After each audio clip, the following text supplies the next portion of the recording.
বন্ধু বান্ধৱীসকল আপোনালোকক মোৰ নতুন চেনেললৈ স্বাগতম জনালোঁ। আমি আজি আহি উপস্থিত হৈছোঁ ৰাজগিৰ ষ্টেচনত আৰু আমি আজি ৰাজগিৰ ষ্টেচনৰ পৰা নালন্দা ইউনিভাৰ্চিটি চাবলৈ যাম। অসমৰ পৰা ইয়াত বেছিভাগ মানুহে নাহে, কিন্তু আমি বহুত কষ্ট কৰি হ'লেও ইয়াত চাবলৈ আহিছোঁ। আপোনালোকে আমাৰ যাত্ৰাটো উপভোগ কৰক।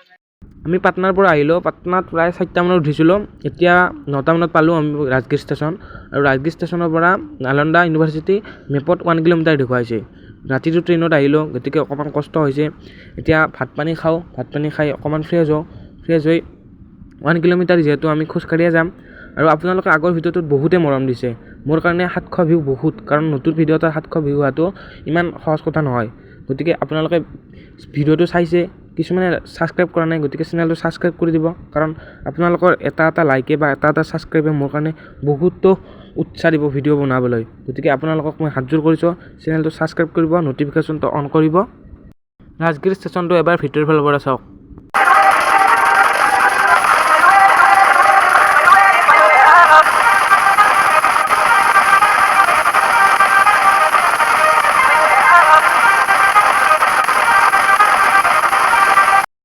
এয়া ষ্টেচনৰ বাহিৰ ভাগ। ইয়াৰ পৰা পিলপিলিত যাব পাৰি, কিন্তু আমি মেপত 1 কিলোমিটাৰ দেখুৱাৰ কাৰণে আমি পিলপিলিত নুসুধিলোঁ। আৰু পিলপিলিত নুসুধাৰ ফলত আমাৰ কি প্ৰব্লেম হ'ল আপোনালোকে ভিডিঅ'টো চাই থাকক। চাই থাকিলে আপোনালোকে গম পাব মেপক যে বিশ্বাস কৰিব নালাগে কোনো ক্ষেত্ৰত, যে কিছুমান ক্ষেত্ৰত যে লোকেল মানুহক সুধিব লাগে, সেই কথা প্ৰমাণ কৰি দিছে আমাক। আপোনালোকে ভিডিঅ'টো চাই থাকক, চাই থাকিলে পিছত গম পাব আমাৰ কি অৱস্থা হ'ল।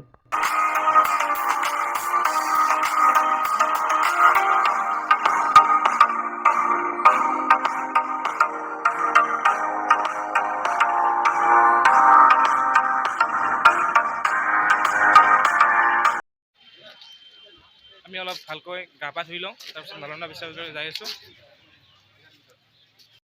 গাটো ধুলোঁ আমি। গাটো ধুই এতিয়া এইটো ৰাজগিৰ ষ্টেচন। ৰাজগিৰ ষ্টেচনৰ ওচৰতে আছিল গা ধোৱা, তাত গা ধুলোঁ। গা ধুই আমি ধুনীয়াকৈ এতিয়া খাবলৈ ইয়াত যাই আছোঁ। হোটেল এখন বিচাৰি আছোঁ, হোটেলখন পালে আপোনালোকক লগ পাই আছোঁ।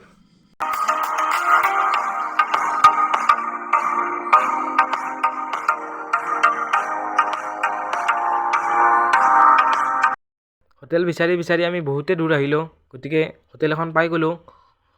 হোটেলখনত ভাত পাই চাগে, গতিকে ভাতে খাওঁ চাগে, নিৰামিষ ভাত খাওঁ। চাওকচোন আপোনালোকে।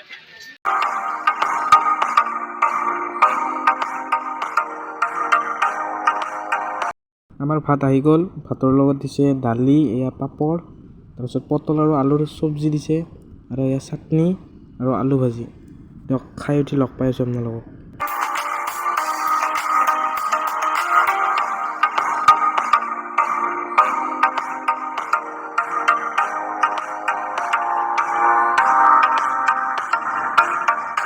ভাত পানী খাই আমি এতিয়া আমাৰ নালন্দা ইউনিভাৰ্চিটিলৈ যাই আছোঁ।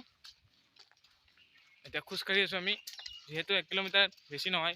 আচলতে ইমান গৰম হ'ব বুলি ভবা নাছিলোঁ। এতিয়া বৰ্তমান 34 ডিগ্ৰী চেলচিয়াছ চলি আছে ইয়াত। হ'লেও আৰু আপোনালোকৰ আশীৰ্বাদত আহিছোঁ কিবাকে।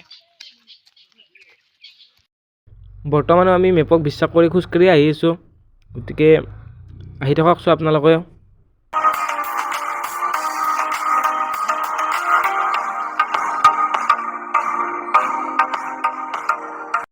এয়া চাওক গুগল মেপৰ মহিমা। আমাক নালাইৰে লৈ আহিছে, নালাইৰে উঠিলোঁ আমি। তথাপিতো আমি গুগল মেপক বিশ্বাস কৰিয়ে যাই আছোঁ বৰ্তমানলৈ। যায়ে আছোঁ, চাওক আপোনালোকে পাছত কি ৰখা হয় আমাৰ।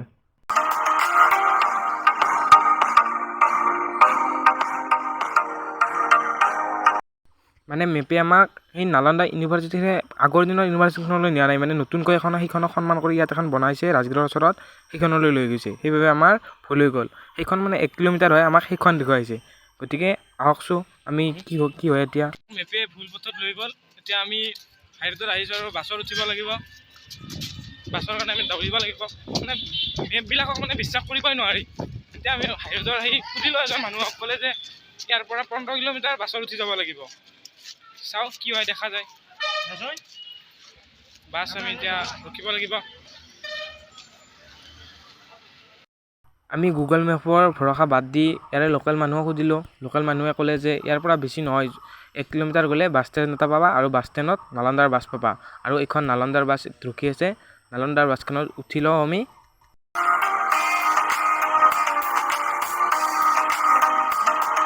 বাছখনত উঠিলোঁ, বাছখন প্ৰায় খালী আছে, আমি 3জনে বহিছোঁ চাগে। যিহেতু এইটো নালন্দাৰ ভিডিঅ', গতিকে নালন্দা বিশ্ববিদ্যালয়ৰ বিষয়ে জনাটো দৰকাৰ। এইখন এখন 5ম শতিকাৰ বিখ্যাত বিশ্ববিদ্যালয় আছিল। এই বিশ্ববিদ্যালয়খন বৰ্তমান বিহাৰৰ 95 কিলোমিটাৰ দূৰৰ নালন্দা নামৰ এখন সৰু ঠাইত অৱস্থিত। ইয়াত মূলতঃ বৌদ্ধ ধৰ্মীয় জ্ঞান চৰ্চাৰ কেন্দ্ৰ আছিল। যদিও ভাৰতৰ ঐতিহ্যৰ সকলো বিষয় ইয়াত পঢ়োৱা বা চৰ্চা কৰা হৈছিল, কিন্তু ইয়াত শিক্ষাৰ মাধ্যম আছিল কেৱল সংস্কৃত। বিশ্ববিদ্যালয়খনত দেশৰ বিভিন্ন প্ৰান্তৰ পৰা ছাত্ৰ ছাত্ৰী পঢ়িবলৈ আহিছিল। কিন্তু ই কেনেকৈ নিশেষ হ'ল, এই সকলোখিনি কথা কৈছোঁ, ভিডিঅ'টো শেষলৈ চাই থাকক। ফাইনেলি আমি আহি পালোঁ। বাছৰ পৰা নামি 10 টকা লৈছে, পিলপিলিলৈ আহিছোঁ। ইয়ালৈ আহি পালোঁ আমি। ইয়াত ভিতৰত সোমাই টিকট কাটি লওঁ। ইয়াত কেমেৰা এল' নাই বুলি কৈছে, কিন্তু কি হয় চাওঁ ভিতৰত। কেমেৰা মোবাইল নিব পাৰি চাগে।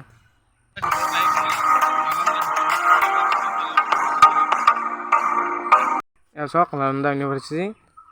আমি বৰ্তমান যাই পোৱা নাই, অকণমান আছে আৰু। এয়া মানে ভিতৰত সোমাইছোঁহে টিকট দেখাই। এয়া কি ধুনীয়াকৈ গছবিলাক ৰুইছে। এই বিশ্ববিদ্যালয়খনত এটা 9তলীয়া পুথিভঁৰাল আছিল। ভাবি চাওক কিমান ডাঙৰ হ'ব, 9তলীয়া। আৰু সেই পুথিভঁৰালটোৰ নাম আছিল দধি। আৰু দূৰ দূৰণিৰ পৰা অহা ছাত্ৰ ছাত্ৰীসকলৰ বাবে থাকিবৰ বাবে 4খন ইয়াত ছাত্ৰাবাস আছিল। আগৰ কালত এইবোৰ বিশ্ববিদ্যালয়ত পঢ়ি ছাত্ৰই সত্য উদ্ঘাটন কৰিছিল। কিন্তু বৰ্তমান শিক্ষা ব্যৱস্থাই বৰ বেছি 50%ত 20%হে উপকৃত হৈছে। আমাৰ মতে হ'ল পঢ়িব লাগে, চাকৰি লাগে, বাছ সেইটোৱে হৈ গ'ল। আমাৰ প্ৰব্লেম সেইটোৱে হৈছে যে আমাক পঢ়িব লাগে চাকৰিৰ কাৰণে, কিন্তু আমি জানিব নিবিচাৰোঁ। আমাৰ প্ৰব্লেম সেইবাবে আগৰ দিনত মানুহে চাকৰিৰ ধান্দা কৰা নাছিল। আগৰ দিনত মানুহে জানিব বিচাৰিছিল। ভিতৰৰ পৰা এটা ভিউ চাওকচোন। এয়া চাওক ভিতৰৰ পৰা।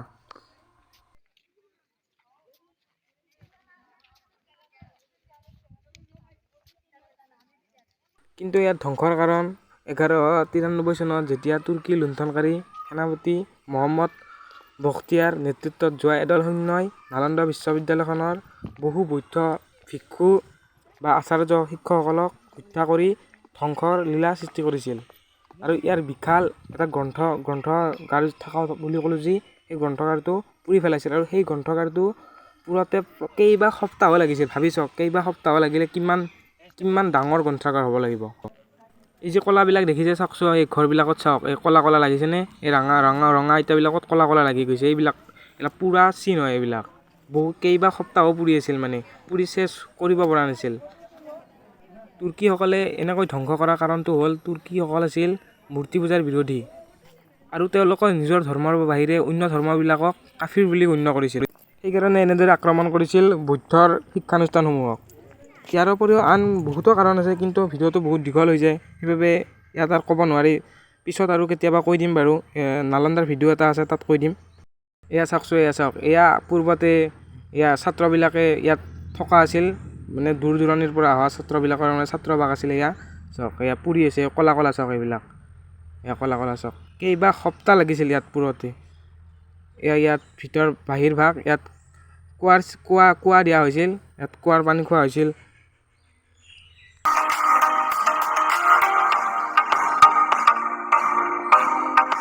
বন্ধুবান্ধৱীসকল, গতিকে আজি এই নালন্দাৰ পৰা ভিডিঅ'টো সমাপ্ত কৰিব ওলাইছোঁ। যদি এই ভিডিঅ'টো চাই আপোনালোকৰ অনুপ্ৰাণিত হৈছে, তেতিয়াহ'লে আপোনালোকে লাইক, শ্বেয়াৰ, ছাবস্ক্ৰাইব কৰিব নাপাহৰিব। আপোনালোকৰ এটা লাইকেই মোক বহুতো উৎসাহ দিব আৰু নতুন ভিডিঅ' বনাবলৈ আগ্ৰহী কৰিব।